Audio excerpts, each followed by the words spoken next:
Hey everyone, welcome to another episode of He's Not Wrong, and I'm your host, Chad D, and I hope for the love of all that is holy in this world that you cannot hear the cicadas outside my studio. It is so loud, it is bothering me.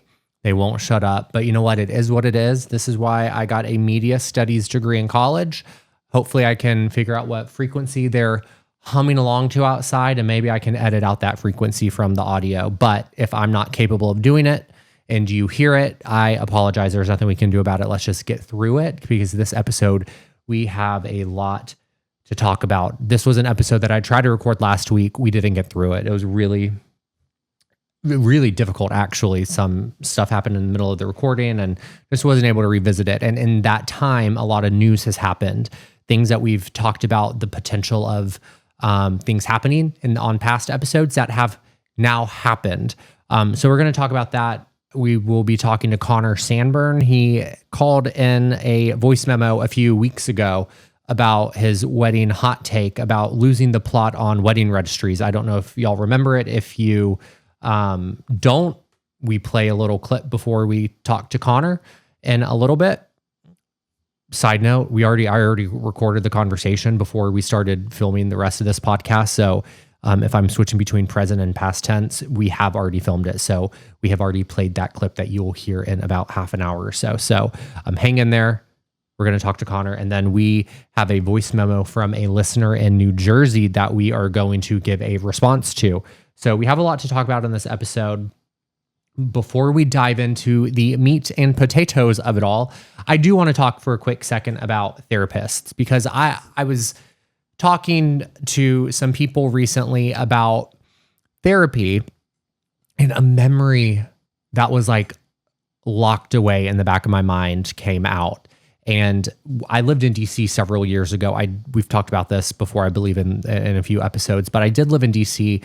And at that time, it was the lowest time in my life for a multitude of reasons. Maybe in future episodes, we'll talk about it, but we're not going to do that right here. Just know it was a really low point. And so it was really vital that I sought mental health care, mental help, therapy. It was really necessary. I loved it. I encourage everyone else to go see a therapist, even if you don't have any mental issues. It's just really good to talk to someone about what's going on in your day to day. But I digress. I had a therapist in DC that was helping me through the hardship that I was experiencing. And I was on session maybe like, I'm not even going to pretend to give a number, but I saw him regularly. That's the important point to make here. And so I'm sitting in the office, I'm talking, I'm crying, I'm talking about this traumatic thing that happened to me, and he falls asleep. Like literally fell asleep. And I sat there and I was looking at him, I waved, nothing, just dead asleep. And I've never had a therapist fall asleep on me before. And that was a first. And so I literally got up and I just left. I wasn't charged for that session. He knew, but he never reached out to me again. I never reached out to him. That was the end of our patient-therapist relationship. But I talk about that because I thought that was a unique experience to myself. And if there's anything that I have learned from being an active and avid social media person, it's that there are no unique experiences had by anyone. So I bring up this story because I'm very curious to all listening, to those who have been to therapy, who are actively going to see a therapist. Have you had a therapist fall asleep on you? If so, what did you do? What was the reaction? What did they do? Did they acknowledge it? Did they apologize? Did you say something? Was that it for you? I just want to know. So if you can email me, chat at he'snotwrongpodcast.com with your story. You can call in. We'll give the number at the end of the episode. Just let me know how you dealt with that, because I'm very curious and I would like to know. So with that being said, hopefully we can revisit this on the next episode. But I also want to give a quick update on the podcast, because the podcast has been growing. I know we talked about that in the last episode, but the podcast has been growing. We're international. We've been international since episode 4 or 5. But I mean, we are international now. We are in the United States, Germany, the Netherlands, Sweden, the United Kingdom. We have listeners in Mexico. We have a few listeners in Russia. We have listeners in Australia, Singapore, France, Japan, and Poland. So I have no clue who any of y'all are, but if you are listening to me outside of the borders of the United States of America, I am so sorry. I'm sorry for everything that you're having to like witness right now in the news. I do not support what you're hearing. I'm not a part of it. I actively tried to vote against what is happening. I've been ringing the bell. I'm a part of a group of people who, warned about the things that are happening, that they're going to happen. And people are like, no, they're not going to happen. And they're happening now. So I'm so sorry on behalf of the entire country if you're listening to me internationally. So that being said, thank you for listening to me internationally. This is a fun place for all of us. So that's my quick update on the growth of the He's Not Wrong podcast. But while we're also talking about growth of the podcast, we talked about in the last episode how I was going to start, introducing those comprehensive lists of things that I'm not wrong about into the podcast episode. It was just, unique and specific to the TikTok platform, but there are a lot of listeners and followers that are coming to listen to this podcast from TikTok, and they're coming because of those comprehensive lists. So I figured it would be really good to tie in those lists into the podcast episode. So we're going to circle back on this in just a second, but I am now vlogging the behind the scenes process of the making of He's Not Wrong.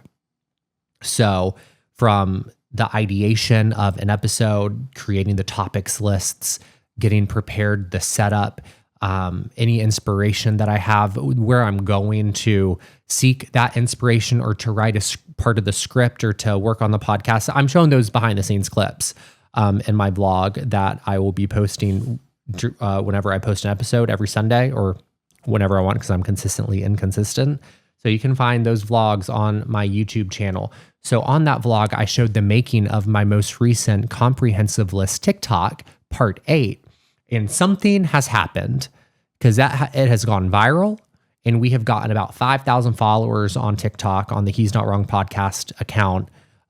We have gotten 5,000 followers from that TikTok alone. So I'm very grateful. If you want to see the making of that TikTok, it'll be on the vlog on YouTube, but I'm going to play that part 8 for all the listeners right now. So we'll be back after I play this clip. I keep a comprehensive list of things that I'm not wrong about, so I'm going to go ahead and get started. Number 1, if you oppose free school lunches, you shouldn't get to call yourself pro-life. Feeding kids is the bare minimum of protecting life. If that's controversial, you need to get your priorities straight. Number 2, America didn't lose its way. It was built on exploitation. It's just more obvious now. From stolen land to stolen labor, the foundation has not changed. That was number 2. Number 3, if you think homeless people should just get a job, you never tried to apply for one without a permanent address. Without having an ID, without having access to a shower, the system shuts you out before you can even get started. Number 4, religious freedom isn't freedom if it only applies to your religion. Faith without equality isn't liberty, it's theocracy. That was number 4. Number 5, private schools are just legal segregation. I'm not going to explain that one. That was number 5. Number 6, people who brag about working 80 hours a week are actually bragging about their lack of boundaries. I also am not going to explain that one. That was number 6. Number 7, traditional marriage used to mean that women couldn't own property. Congratulations, Republicans, on wanting that back. Number 8, if your company calls you family, it's because they don't want to pay you like an employee. Love doesn't cover rent, and family doesn't come with benefits. And the final one, number 9, if the churches were taxed the way that it tells you to tithe, homelessness would be cut in half. A 10% cut from the billion-dollar ministry industry would do more than 1,000 Sunday sermons. And that's my list of things that I'm not wrong about. Thank you. So we are back, and that was part 8 of my comprehensive lists of things that I'm not wrong about that I put up on TikTok. And so like I did last week, I just want to pick one of the things that I'm not wrong about and just talk a little bit more about it. And I specifically want to talk about the idea that if you oppose school lunches, you should not be allowed to call yourself pro-life. I then said feeding kids is the bare minimum of protecting life. If that's controversial, your priorities aren't life, they're control. So I might have said it a little differently on the TikTok because I wrote that out and then I spoke a little freely. Anywho, that's what we're going to talk about, because there right now is so much talk about being pro-life. And I want to just lay it out very clearly for everyone. Unless you support free school lunches to where kids have what they need to survive, unless you support adopting kids and reforming the systems, that the foster system that gets kids into homes. If you live in a state where the infant mortality rate is that of a third world country and you are voting to actively shut down hospitals and remove sex education from schools and removing resources from places that allow people to understand the consequences of sexual acts, and then if they do decide to follow through with it, they have the resources to mitigate unwanted pregnancies. Unless you support all of those things, and there's a whole lot more that we can go into, but unless you support those things, you cannot call yourself pro-life. You are pro-birth. It is what it is.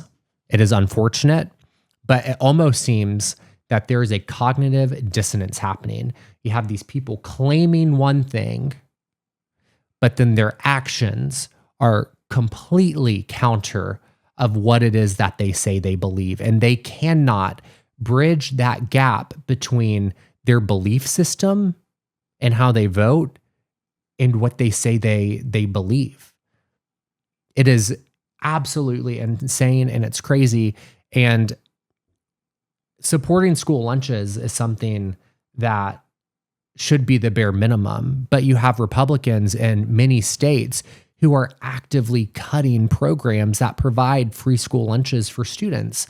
For a lot of kids, that might be the only healthy, fulfilling, sustaining meal that they have because their home circumstances, or have that during that day, because their home circumstances might be vastly different from what might be for me, what might be for you, or what might be for their fellow classmates. And so it's really important that at least while they're in a protected space, they have access to nutritional school lunches. And if you have an argument as to why that shouldn't be the case, I don't want to hear it, because quite frankly, you're wrong. And that is an evil, evil thing to believe and to put into practice. So I just wanted to talk about that one because that one was getting a lot of comments on the TikTok. And so I just wanted to put it out there very clearly that a lot of people call themselves pro-life, but they are actually not pro-life. They are pro-birth, because everything that they believe, the people that they vote for, the things that they do are counter of what actually is pro-life. So also, if you support the death penalty, you're not pro-life, but I don't think any of the Republicans who are in my life or listening to this podcast are ready for that conversation just yet. So with that being said, we are going to just take a quick little break, and then we're going to come back and we're going to go ahead and get into the headlines, because today was a very, very big news day, and there are some things that we need to talk about. So we'll be right back.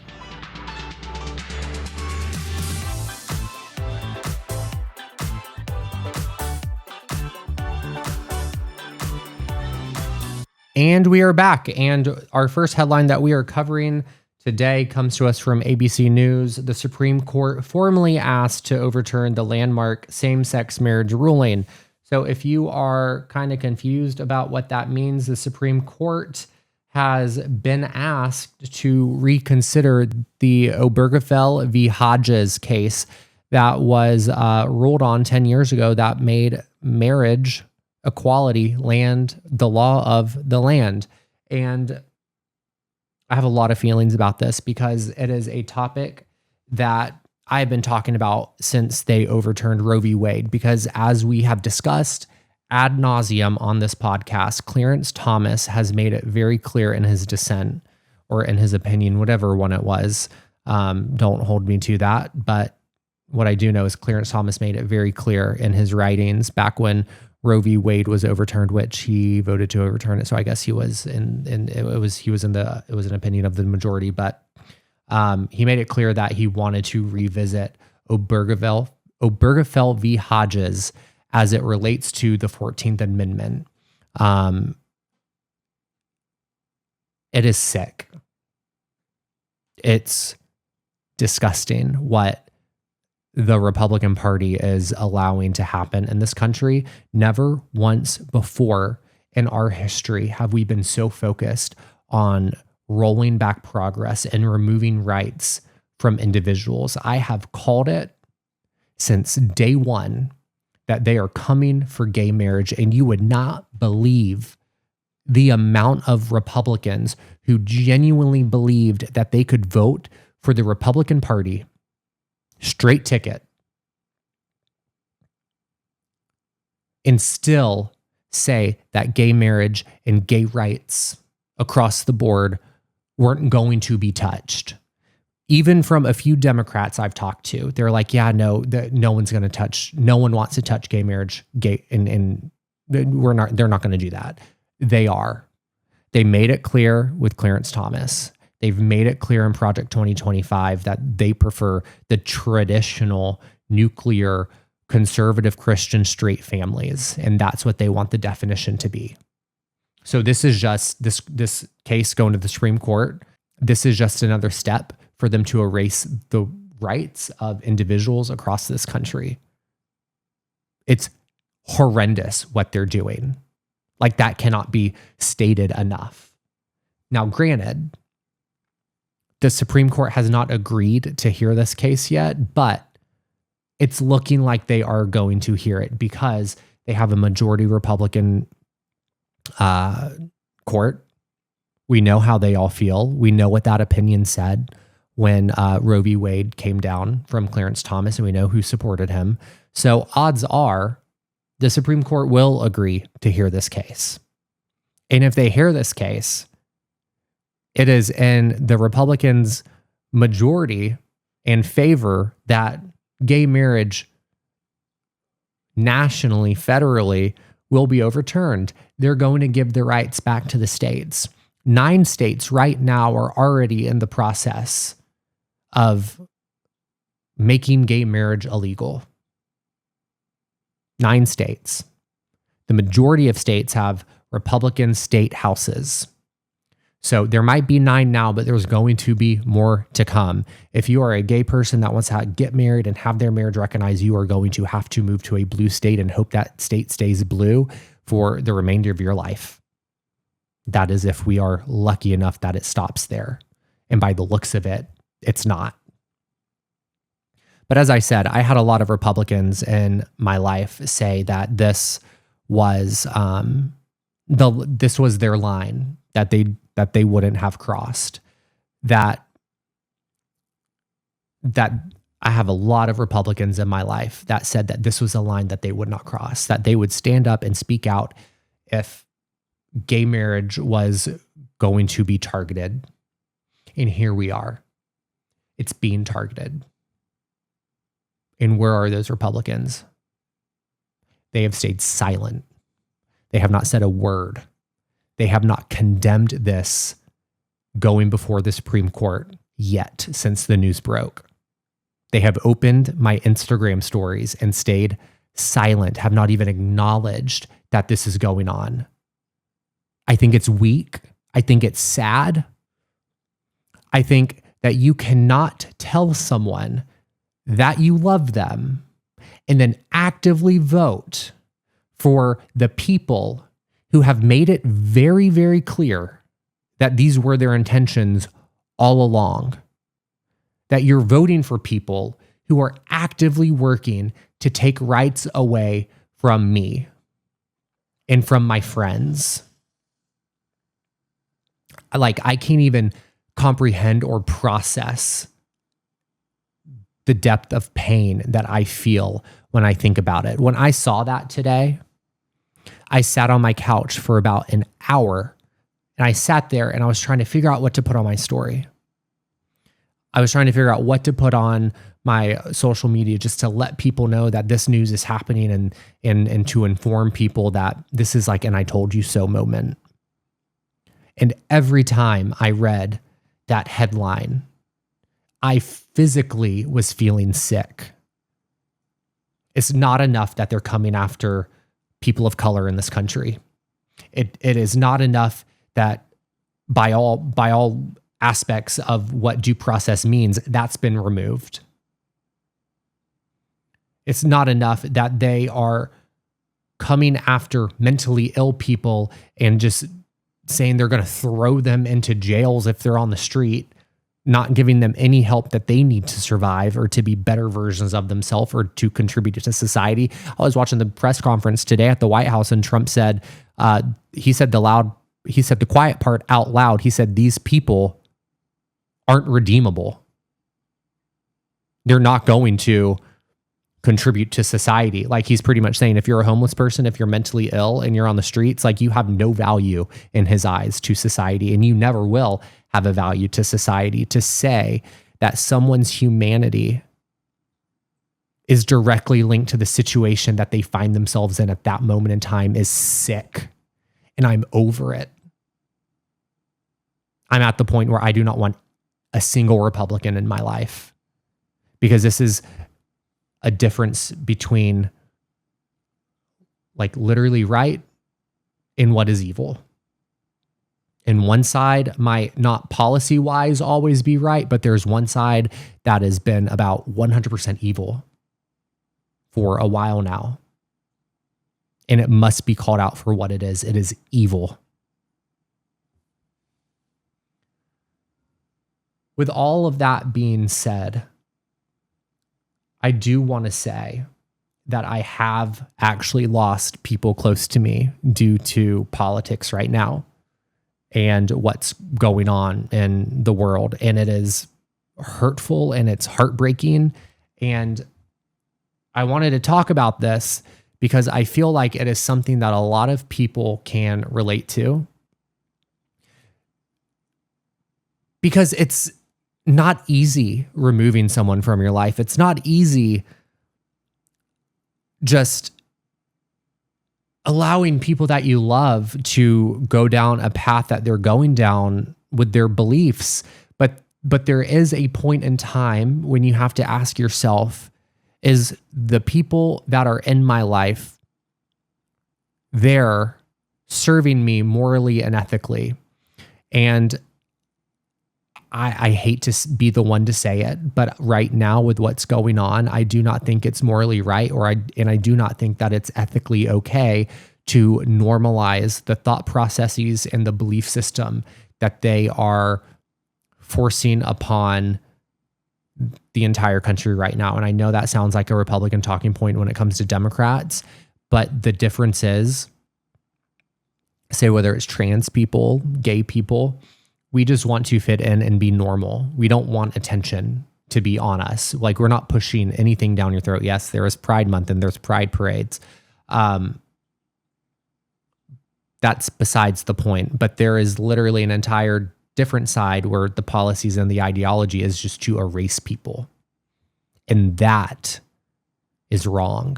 And that's what I'm talking about. And my mind keeps going back to this phrase where it's like Republicans want Democrats in jail. Democrats just want people who did wrong to be in jail. And when you think about that, we can all say in unison, we are not wrong. But, oh God, my mind is just like racing on this topic. I apologize. For instance, let's talk about this, right? You have Republicans who say, I have gay friends. I love gay people. The Trump has gay people in his administration, so clearly he's supportive of the gay community. But what they fail to recognize is the fact that those gay individuals are being used as pawns. They're being used as objects to force a show of support that is false to make you believe that they are supportive of the gay community while they're doing everything in their power to strip away the rights of individuals like myself. The Republican Party, Trump, in the White House defunded the LGBTQ plus hotline and it got shut down. Granted, the suicide hotline is still active. It is still a thing you can call in, but they got rid of the mental health specialists that are specialized in the issues and the care that LGBTQ plus youth need. So when they call in, and they got millions of calls a year since they started a couple of years ago, those youth receive very specialized help just to keep them alive. And Trump defunded them and shut it down. And I have not heard one word from a single Republican condemning that. That is what I'm talking about. The Democratic Party might get it wrong with policy, but you can come back from bad policy. You can correct bad policy. But you can't bring back someone that has taken their own life because they did not have the resources or the tools available that have been available for a while now, but they were removed because one man is evil. We're going to leave it there. I'm going to take another break.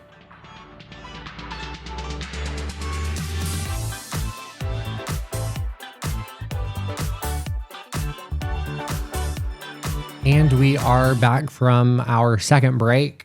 There was a note that I did not get to say before we took a break the last time, and that was that saving lives is not fraudulent, it's not abusive, and it's not wasteful. And if they're doing government funding cuts on waste, fraud, and abuse, then by all means, that funding the suicide hotline for the LGBTQ youth it doesn't fit the bill. So their argument as to why the funding cut happened, it doesn't materialize. So anywho, we're going to shift gears now to the Texas Democrats. We talked in the last episode about gerrymandering, what it is, how they're doing it, the implications of what that means for the rest of the country. But I just want to call out and commend right now the Texas Democrats. A lot of what's happening in social media on the far right now, talking about how they're evading their responsibility.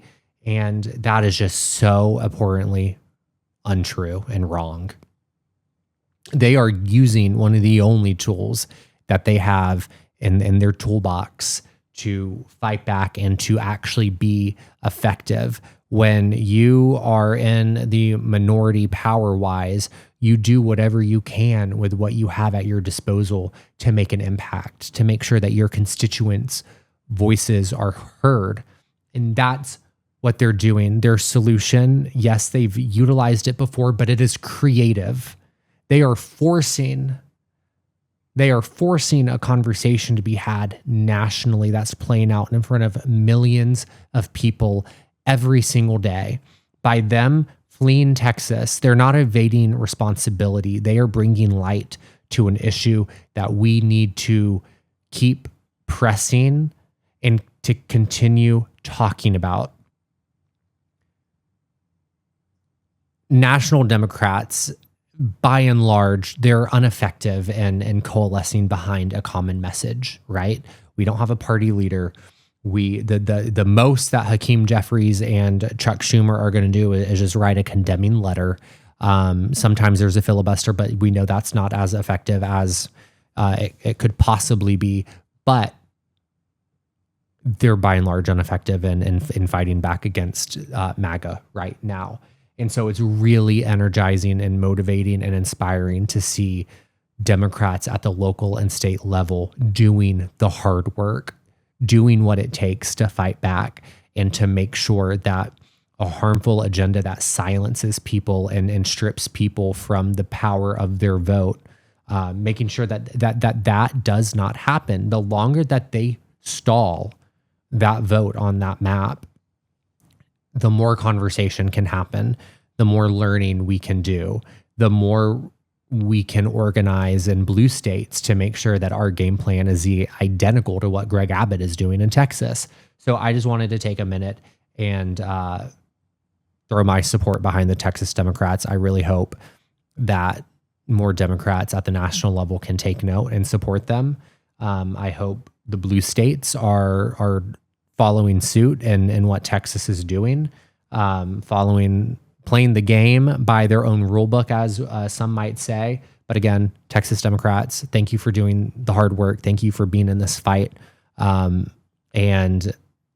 yeah, I'm trying to figure out where to donate because I don't want them to get in trouble. But anywho, that's neither here nor there. But I do want to take a minute to talk about our favorite topic, Christian nationalism and the disease that it is. Specifically, I want to talk about a pastor. His name's Doug Wilson. He is, I believe, the founder and the leader of a very Christian nationalist church. They have, I believe, over 150 churches around the United States. They have a global impact. They're fairly new. People are moving to his state to attend his church. They just opened a branch in Washington, D.C. Pete Hegseth goes to that church. Their first service was last weekend, and Pete Hegseth attended. And then in years prior, Pete Hegseth has reshared and supported the message that Doug Wilson has put out messages that Doug Wilson has put out on social media.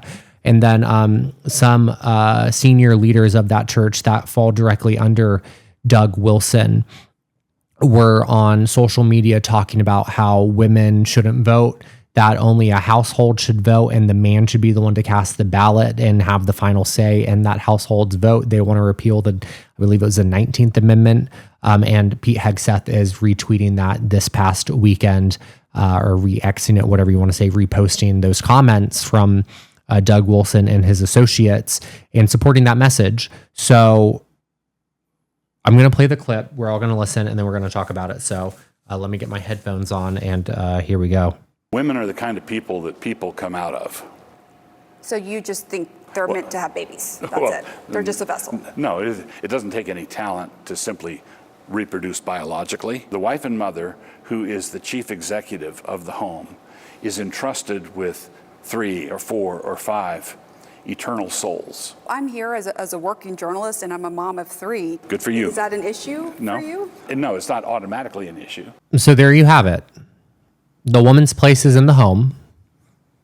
She's the chief executive of the home, and he believes in a patriarchal society. I am sick and damn tired of Republican women voting against their best interest. What he is saying, what Pete Hegseth is saying, what that White House Office of Faith is saying, what Christian nationalism is saying, is that if you're a woman, screw your career, forget your dreams, forget your right to owning property,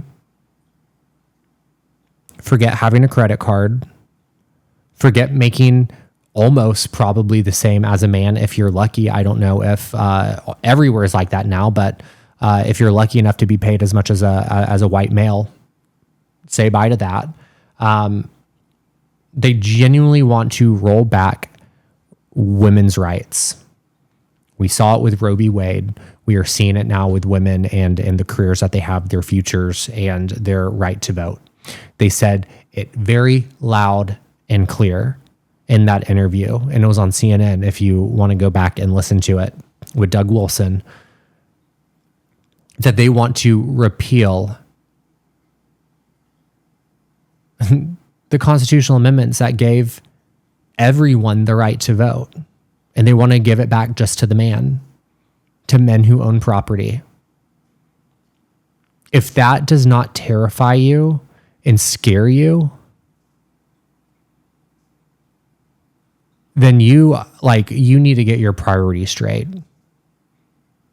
Because they are actively working to infiltrate the highest levels of government to make sure that this agenda is put into action. It's horrifying. So, like I said, Christian nationalism is a disease. You heard it loud and clear from Christian nationalists themselves where they belong. Christian nationalism is the furthest thing from Christianity. I want nothing to do with it.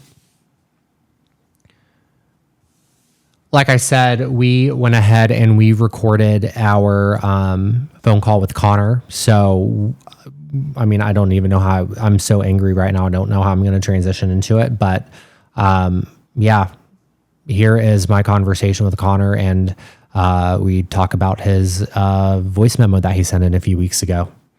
Hey everyone, I have a special guest with us this evening. His name is Connor, and you might remember him from a few episodes ago. He left a voice memo about losing the plot on wedding registries, and you all might remember that one. It went, I would say, like mini viral on the social medias. A lot of people had a lot of opinions about it, and I have him here with us tonight. Connor, are you with me? Hey, Chad. Well, thank you for being here with me tonight. I appreciate it. Thank you, V. Love to come back onto the pod and, I guess atone for my sins a little bit. I mean, we're either going to get an apology or we're going to get a double down. I don't know what's about. We're going to piss some more people off. Who knows? Amazing. Perfect. That's what we're here for. So what we're going to do, I'm going to play the clip to remind everyone watching and listening to what you said and to give you a little PTSD. And then we're going to go through a few comments and then you have the floor. Okay. Sure. Okay. Here we go. This is what I'm not wrong about.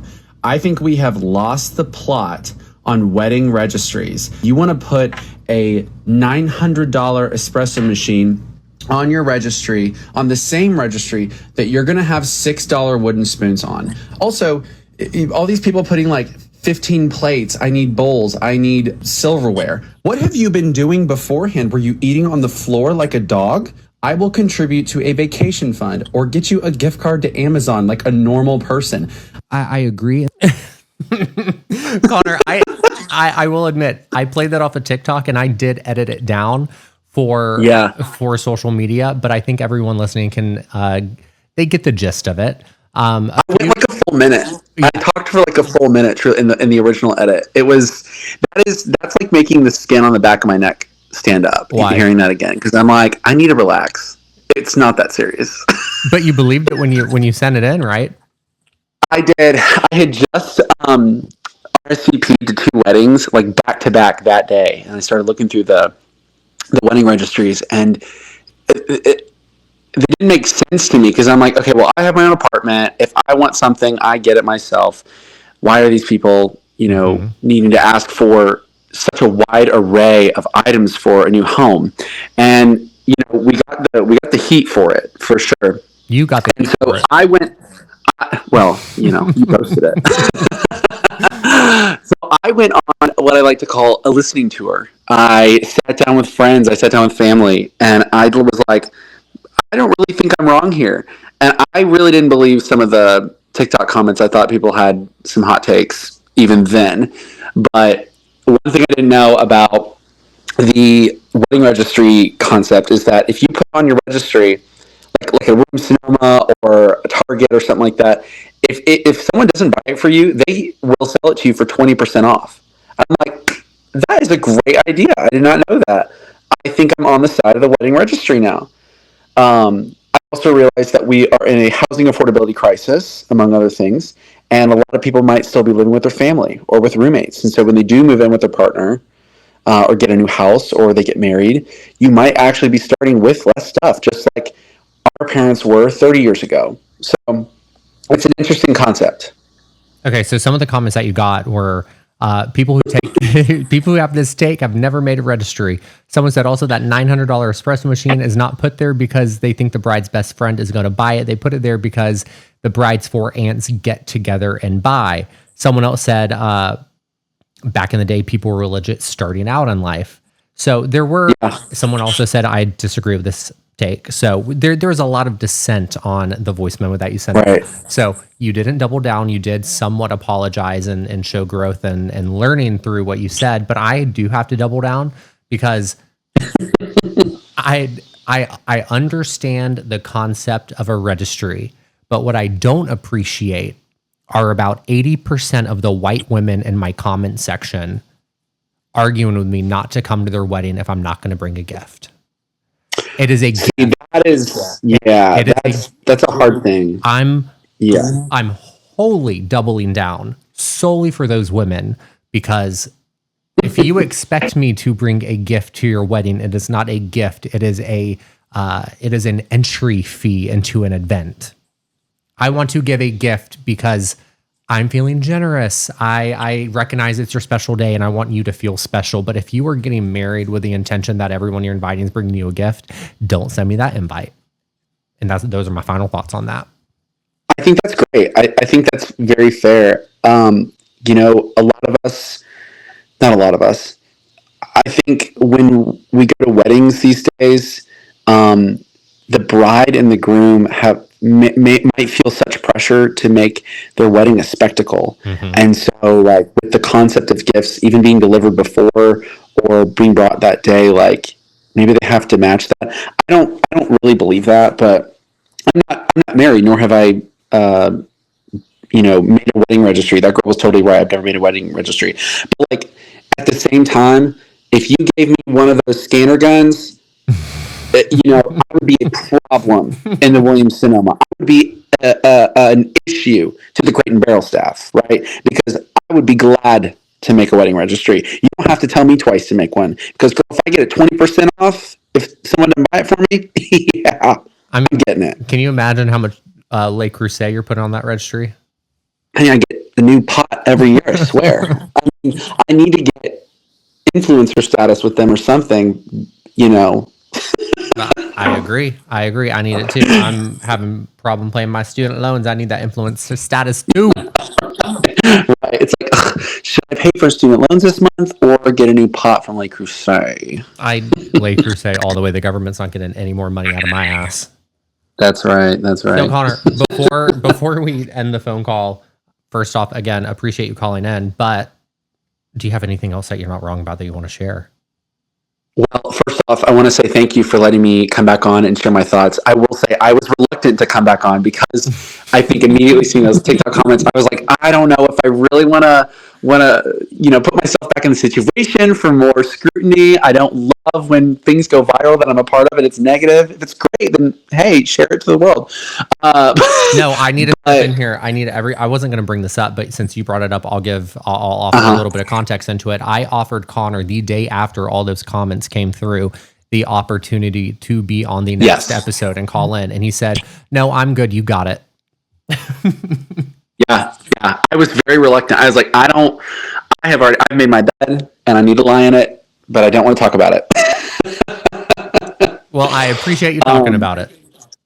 Yeah. And I appreciate you letting me talk about it. One other thing I'm not wrong about, that's a great question.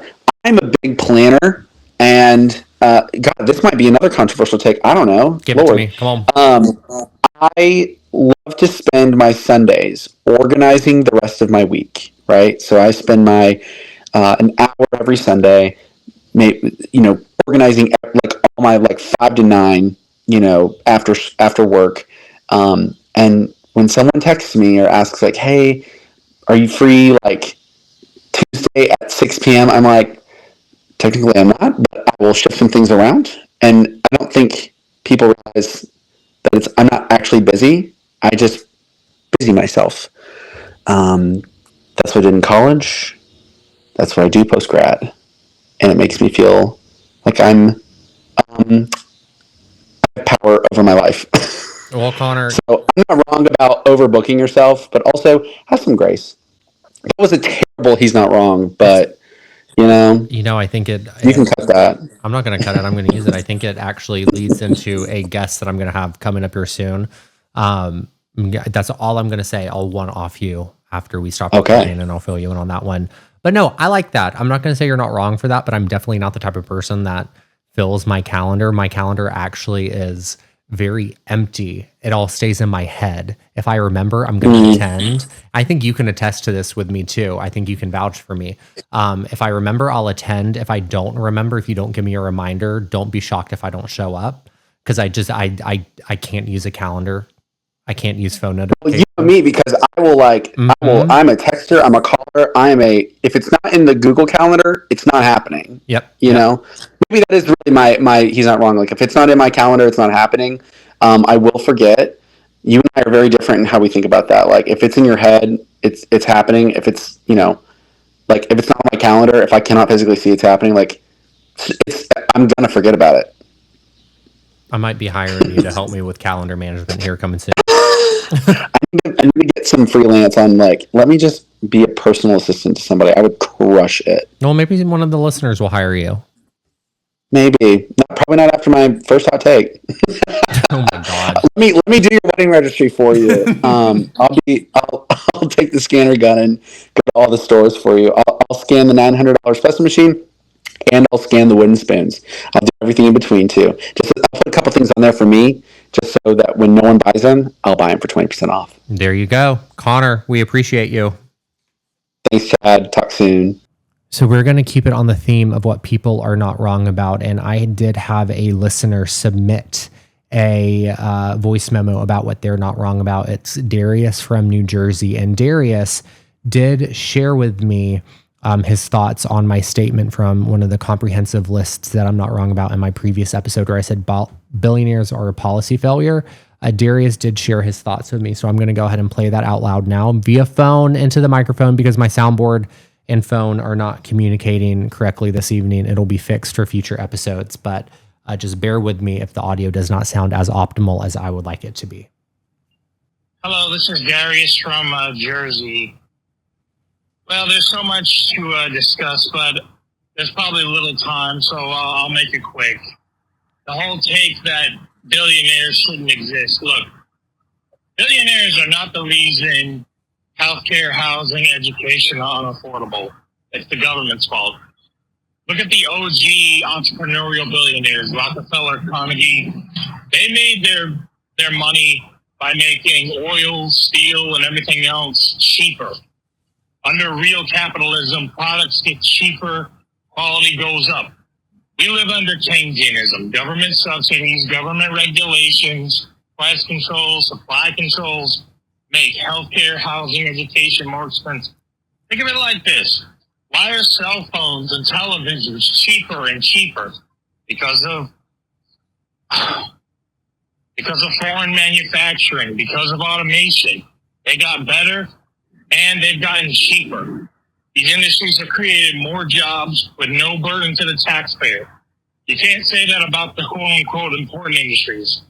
I need to run, and I don't want to go on too long. That's my take. You can air it, disagree with it, call me back later, whatever. So first off, Darius, I want to thank you for calling in and sharing your thoughts on what I said I was not wrong about, that billionaires are a policy failure. I know sharing thoughts respectfully nowadays, it's hard to do. It's hard to come by. And so I really appreciate you being an example of how to do it. That was a class act. So I appreciate it. But Darius, like I said, I get where you're coming from, but the billionaires are just a product of capitalism making things cheaper story. It leaves out a very few important realities. First, the idea that billionaires aren't part of why healthcare, housing, and education are unaffordable ignores how modern billionaires actually make their money. Rockefeller and other billionaires that you mentioned operated in a completely different era before things like global monopolies and tech, speculative real estate hoarding, and private equity firms gutting essential services. Many billionaires today profit directly from systems that drive up costs. Whether it's pharmaceutical execs hiking insulin prices 600%, landlords cornering entire housing markets, or for-profit education companies charging astronomical tuition. Second, government policy and billionaire power aren't separate problems. They're very much intertwined. Billionaires spend hundreds of millions of dollars a year lobbying to keep out subsidies that benefit them, weaken regulations that protect consumers, and shape tax codes so they pay a lower rate than the average worker. That's not real capitalism. That's a rigged system designed to concentrate wealth and power. Finally, the cell phones got cheaper example, that only works for gadgets, but not for necessities, because no one dies if they can't afford the latest iPhone, but they do die without insulin or without housing. Those markets are intentionally manipulated to keep prices high, because what does scarcity mean? It means higher profits, especially when your net worth goes up every single time those prices rise. So yes, bad policy, it does play a huge role, but billionaires are not innocent bystanders. They are very much the architects of the very policies that keep them rich and the rest of us struggling. And with that, we've reached the end of this episode. If you've reached it to this point, I appreciate you so much. I would really appreciate it if you would share this episode with your friends and family and would comment and review on iTunes or oh my God, I just aged myself, on Apple Podcasts and Spotify. I'd really appreciate that. Interact with me on social media. Tell me what it is that you're not wrong about. You can do so by emailing me at chat@he'snotwrongpodcast.com. You can call it into 205-538-3202. Again, that's 205-538-3202. Yeah, that's the number. Leave me a voicemail. Tell me what it is that you're not wrong about. Go follow me on TikTok. Interact with those videos. I'd appreciate that. And yeah, I appreciate all of you. And until next time, bye.